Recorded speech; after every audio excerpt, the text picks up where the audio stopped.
Dios nos dirige en el día de hoy. Lectura del Santo Evangelio según San Marcos. Jesús pues resucitó en la madrugada del primer día de la semana. Se apareció primero a María Magdalena, de la que había echado 7 demonios. Ella fue a anunciárselo a los que habían sido compañeros de Jesús y que estaban tristes y lo lloraban. Pero al oírle decir que vivía y que lo había visto, no le creyeron. Después Jesús se apareció bajo otro aspecto a 2 de ellos, que se dirigían a un pueblito. Volvieron a contárselo a los demás, pero tampoco le creyeron.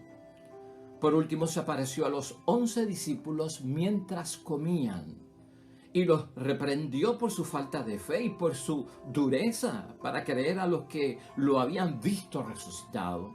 Y les dijo: vayan por todo el mundo y anuncien la buena nueva a toda la creación. El que crea y se bautice se salvará. El que se niegue a creer será condenado. Lo proclamado, hermanos y hermanas, es palabra del Señor.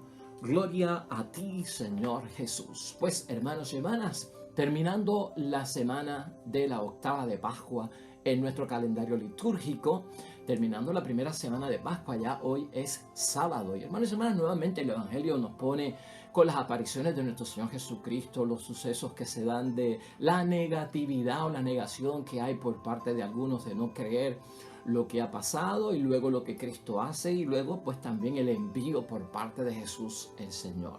Hoy la idea fuerza, hermanos y hermanas, que tenemos es la siguiente: el resucitado, el Hijo de Dios, tiene poder. O sea, el resucitado, hermanos y hermanas, tenemos que verlo, y era lo que Cristo quería que los discípulos vieran. Es el Hijo de Dios con poder.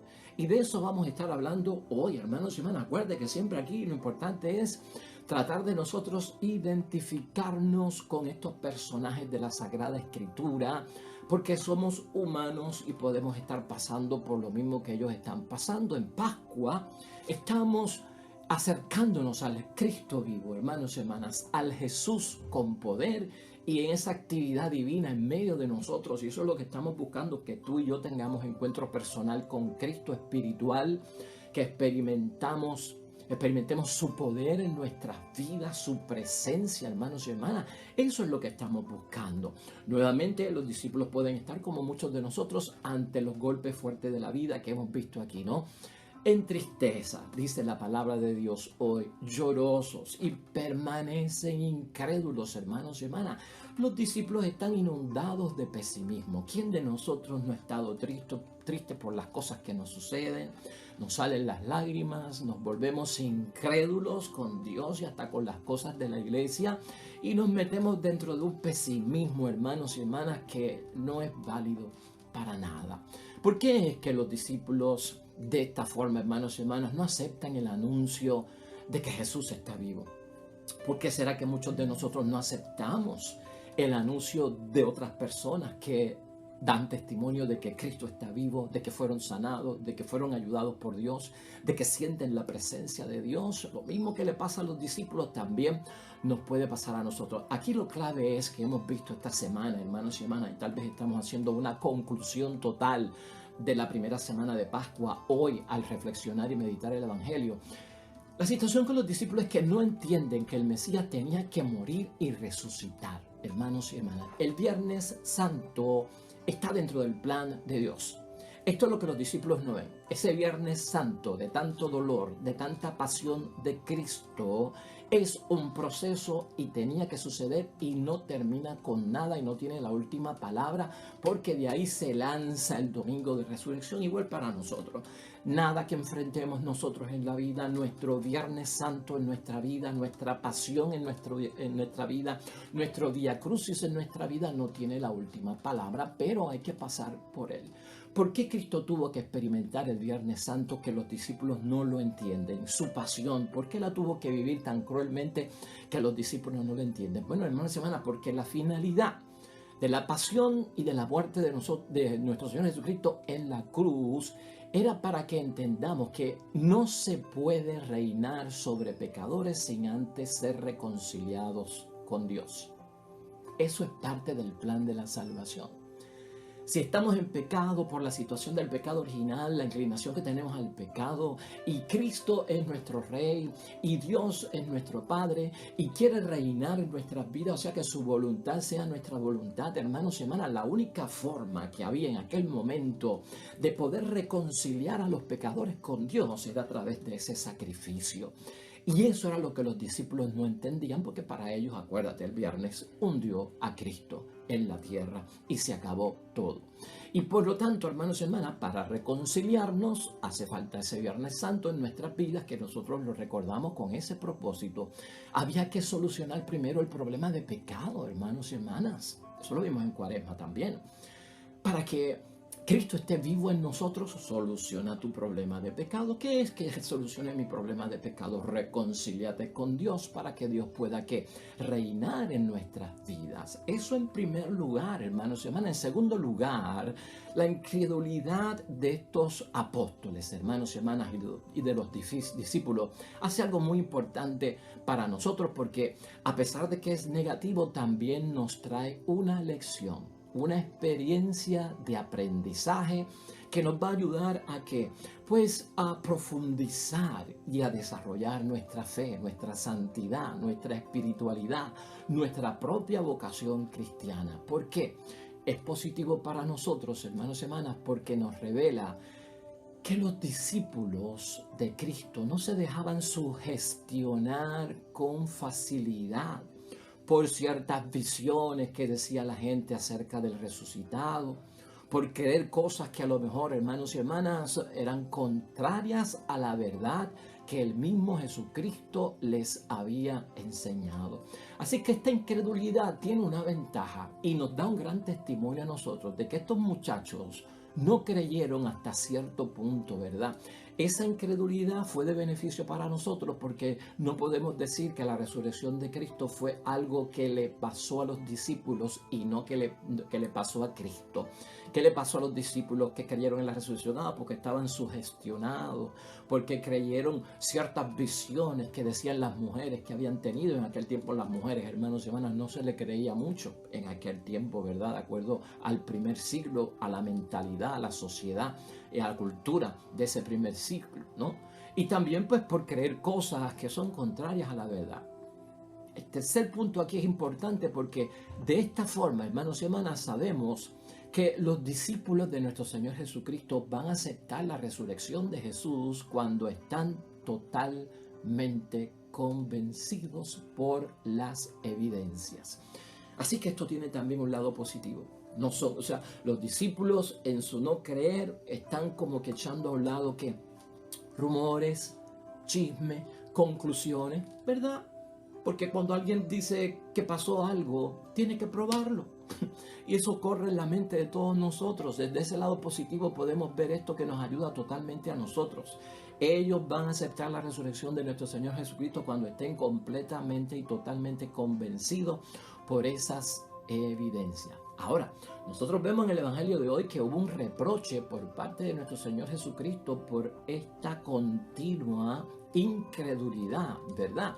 Ahora, ¿qué es lo que Jesucristo reprocha en los discípulos hoy, hermanos y hermanas? Porque no entienden el plan de salvación. El reproche es porque no entienden el plan de salvación, siguen tristes, siguen llorosos, porque no entienden el plan de salvación, siguen incrédulos, porque no entienden el plan de salvación, siguen en pesimismo, porque no entienden el plan de salvación. Tú y yo podemos seguir tristes y llorosos porque no entendemos lo que Cristo vivo puede hacer por nosotros.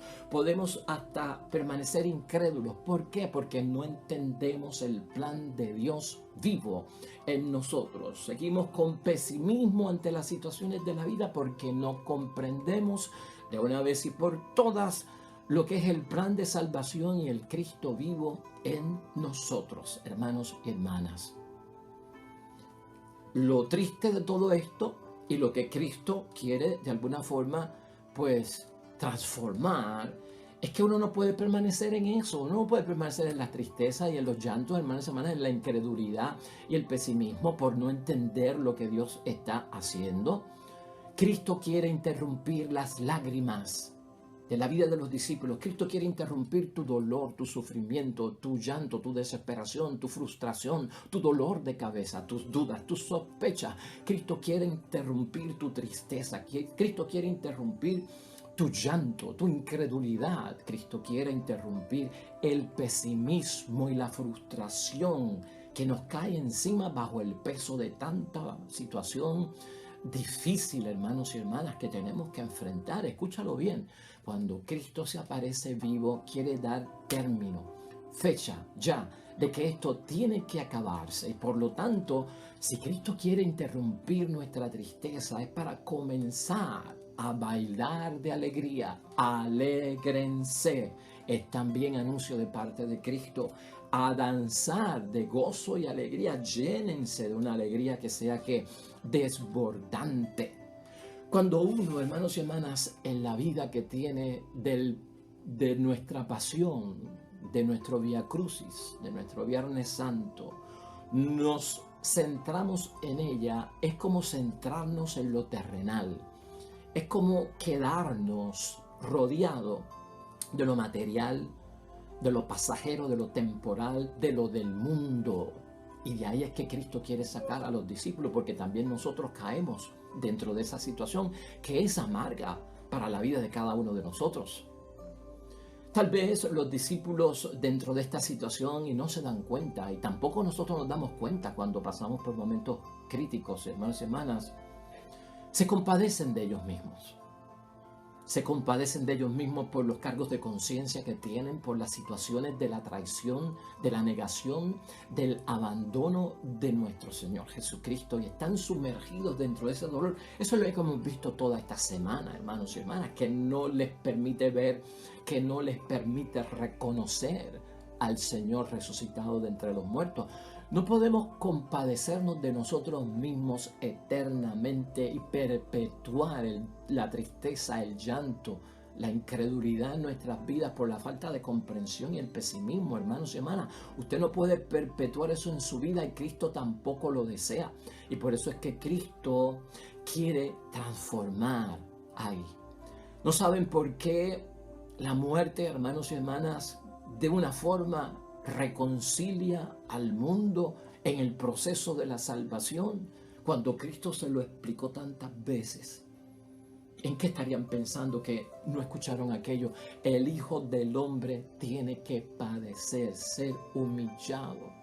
Y van a practicarle agresión y violencia a los sumos sacerdotes y los líderes religiosos. Y morirá. Y después al tercer día resucitará, ¿no? Todo eso lo dijo nuestro Señor Jesucristo, pero no sabían por qué la muerte de nuestro Señor Jesucristo era un hecho que significaba parte del triunfo, parte de la victoria de la salvación. Y en eso tenemos que crecer todos nosotros, hermanos y hermanas. Ahí nosotros recogemos parte de lo que hemos visto, ¿verdad? Abuelo de pájaro, durante la primera semana del tiempo de Pascua de Resurrección. Y al tratar de identificarnos, hermanos y hermanas, es también nosotros optar por estar convencidos de que Cristo está vivo, hermanos y hermanas. Pablo nos recuerda a nosotros grande y fuertemente, hermanos y hermanas, que Jesucristo no hubiese resucitado de entre los muertos, vana hubiese sido nuestra fe. Y por lo tanto, ese convencimiento y esa convicción de que Cristo está vivo alimenta nuestra fe, hermanos y hermanas. A manera de conclusión esta semana, y hoy sábado, que termina esta primera semana, déjame concluir de esta forma. Jesucristo, hermanos y hermanas, con su resurrección, comienza en Él, en la naturaleza humana de nuestro Señor Jesucristo, comienza a participar la gloria divina en plenitud. Al Jesucristo resucitar, la plenitud de Dios comienza a habitar en Él. Todo lo que es verdaderamente divino. Jesús ahora, hermanos y hermanas, en la resurrección, tal como lo vieron los discípulos, y nosotros también tenemos que verlo, Jesús es ahora el Hijo de Dios, y es el Hijo de Dios con poder. Eso lo dice Pablo en la carta a los Romanos en el capítulo 1:4. Tú y yo tenemos que creer en eso para tener la experiencia del Cristo vivo. Jesús es ahora para nosotros el Hijo de Dios con poder. No es el niño de Belén. No es aquel niño de 12 años que se perdió en el templo. No es aquel hombre de 30 años que se bautizó de manos de Juan el Bautista, que comenzó su vida pública. Ya no está dentro del marco del crucificado. Ya no está dentro del sepulcro. ¿Estás entendiendo? Ahora, hermanos y hermanas, toda la gloria de Dios está en el resucitado. Y por lo tanto, ahora tú y yo tenemos que ver y estar convencidos de que creemos en el Hijo de Dios con poder. La resurrección, hermanos y hermanas, nos pide creer en su nombre. Y esto es bien importante que lo concluyamos en esta primera semana. ¿Qué significa creer en el nombre de Jesucristo? Y nosotros vamos a ver que en Hechos de los Apóstoles se explota hasta el máximo lo de creer en su nombre, convertirse en su nombre, dejarse transformar en su nombre. ¿Qué encierra eso del nombre de Cristo, hermanos y hermanas, para que nosotros podamos aprender? En el nombre de Jesús, lo que significa es por el poder divino de Jesús. Por el poder divino de Jesús que acaba de recibir. Y no solamente que acaba de recibir, que actúa en él. Decir en el nombre de Jesús es decir en el poder de Jesús. En el poder que ha recibido luego de la resurrección, hermanos y hermanas. Y no solamente en el poder que ha recibido, sino que es para actuar en medio de nosotros. En su nombre significa la presencia activa de Dios. La presencia activa de Dios. ¿Por qué tú te crees que decimos en el nombre del Padre, del Hijo y del Espíritu Santo? Por la presencia de Dios, por el poder de Dios, por la actividad de Dios, me presigno para que esté conmigo su presencia y su obra. ¿Por qué bendecimos en el nombre de Dios? Para que el poder de Dios te acompañe. ¿Por qué hacemos las cosas en el nombre de Dios? Porque es en el nombre del resucitado, que ahora es el Hijo de Dios con poder, en la plenitud divina, hermanos y hermanas. Ese es el sentido que tiene todo eso que nosotros hacemos. Bendecir en el nombre de Dios, imponer las manos en el nombre de Dios, es la actividad de Dios, es el poder divino de Dios en Jesús y que se transmite a todos nosotros. Eso, hermanos y hermanas, vale recordarlo porque a veces nosotros no sabemos ni hasta por qué hacemos las cosas. Empezar el día en el nombre de Dios, terminar el día en el nombre de Dios, es básico de la espiritualidad, básico del discípulo, básico de los que creen y siguen al Señor, cosa que ninguno de nosotros debe de olvidar. Fíjate cómo es esto, y concluyendo, ¿verdad?, esta semana, en el Antiguo Testamento, para que entendamos lo del nombre de Jesús y su poder al estar resucitado para nosotros. En el Antiguo Testamento, hermanos y hermanas, cuando el pueblo sale de Egipto y va hacia la tierra prometida, la palabra de Dios en el Antiguo Testamento nunca dice que Dios caminaba con su pueblo para llevarlos a la tierra prometida. No caminaba. Y no dice que no caminaba porque caminar puede ser pasajero. Te acompaño, pero luego me voy. Te acompaño hasta tu casa, pero luego me tengo que ir. No, que es como pasajero, es transitorio, no es permanente. Cuando Dios está con el pueblo al salir de Egipto para que vayan a la tierra prometida, y esto te lo señalo, porque nosotros también tenemos que salir de Egipto, lugar de pecado, ¿verdad? Entrar a la tierra prometida, al reino de los cielos. No es que tanto Dios nos va a caminar con nosotros, ¿me estás entendiendo? Como que acompañar a nosotros. La palabra de Dios realmente lo que significa en términos de caminar es que Dios, hermanos y hermanas, estaba en medio de su pueblo. Y cuando hablamos de que Dios estaba en medio de su pueblo desde que salió a Egipto hasta que llegó a la tierra prometida, es que permanecía con ellos, porque le acompañaba su nombre. ¿Me estás entendiendo? A veces en la vida, si nosotros tomamos como idea de que Cristo nos acompaña, puede ser pasajero y no permanente. Ahora, si nosotros celebramos Navidad y se nos presentó a Jesús como Emmanuel, Dios con nosotros, Dios en medio de nosotros, eso es permanencia. La resurrección busca que no esté Cristo pasajeramente y por algún tiempo y por algunos momentos en nuestra vida, sino que Cristo esté permanentemente. Estaba en medio de ellos el Señor y por lo tanto, hermanos y hermanas, su presencia estaba activa en medio de ellos siempre, siempre. Dice Números capítulo 6, versículo 27 del Antiguo Testamento, hermanos y hermanas, que era en su nombre que el pueblo se dispuso a hacer las cosas camino hacia la tierra prometida. Que el rostro de Dios estaba entre ellos en Éxodo 33, versículo 15. Que su ángel estaba en medio de ellos. Éxodo 23, 23. Estaba en medio de ellos. Que en su nombre ellos podían ver que residía Dios en su templo. Y no solamente residía la presencia de Dios en su templo, y que era ¿para qué? Para bendecir desde allí todas las actividades de su pueblo. Porque eso es lo que busca el Cristo resucitado. Que en su nombre, en su poder divino, hermanos y hermanas, Él pueda estar presente y obrar y bendecir todo cuanto hacemos aquí en la tierra. ¿Estás entendiendo hacia dónde nos quiere llevar Jesucristo al interrumpir nuestra incredulidad, nuestras dudas, nuestras sospechas, nuestros llantos, nuestra tristeza, nuestra incredulidad, junto al pesimismo que a veces vivimos en la vida por no tener una experiencia con el Cristo vivo? Importante para nosotros, hermanos y hermanas, entonces entender que en términos del nombre de Dios, del Cristo vivo y del resucitado, el Señor lo que quiere es dirigir la historia nuestra, la historia tuya, la historia de tu matrimonio, la historia de tu familia, la historia tuya aquí en la tierra. Tenemos que tener una disposición para que Dios dirija nuestra historia. No solamente que dirija nuestra historia, hermanos y hermanas, sino de que Cristo esté presente en nuestro recorrido, desde que nacemos hasta que morimos.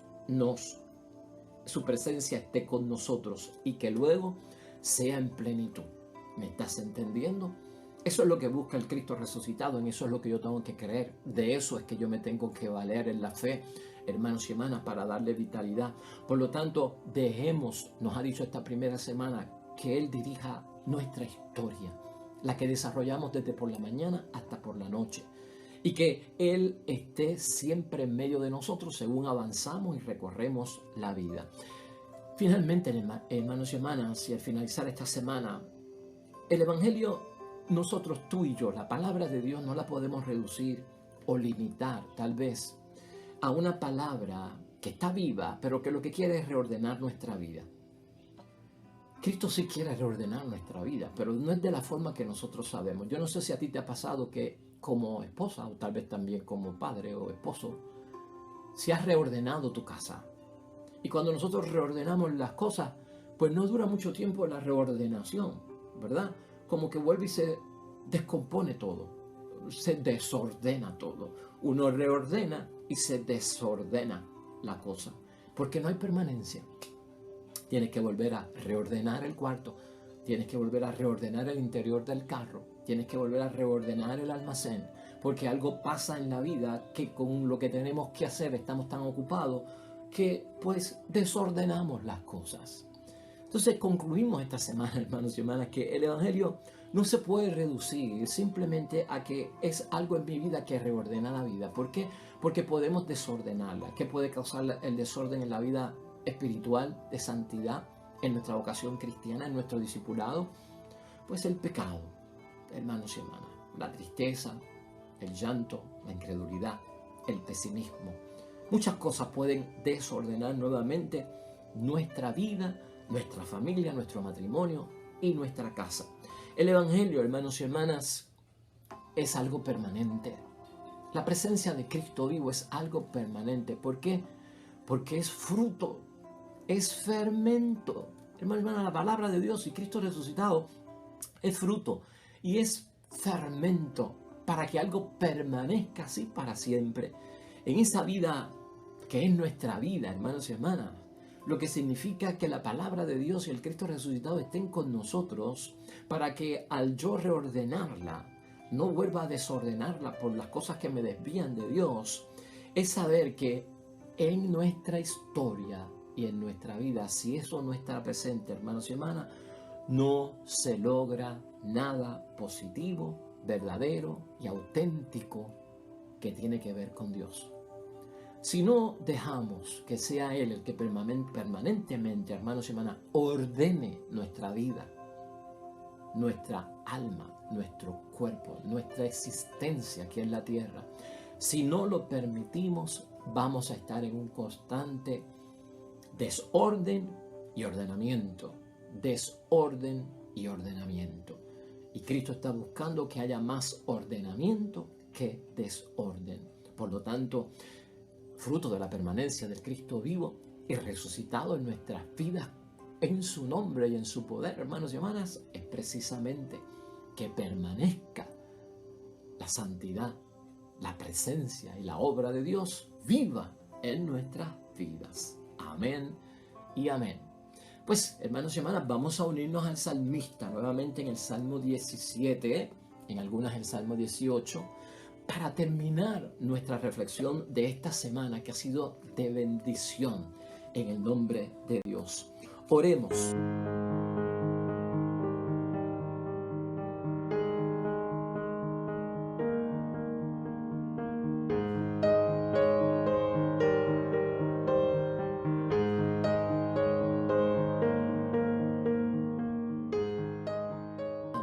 El Señor esté con vosotros. Y la bendición de Dios Todopoderoso, Padre, Hijo y Espíritu Santo, descienda sobre ti y permanezca para siempre. Por favor de Dios, nos vemos mañana.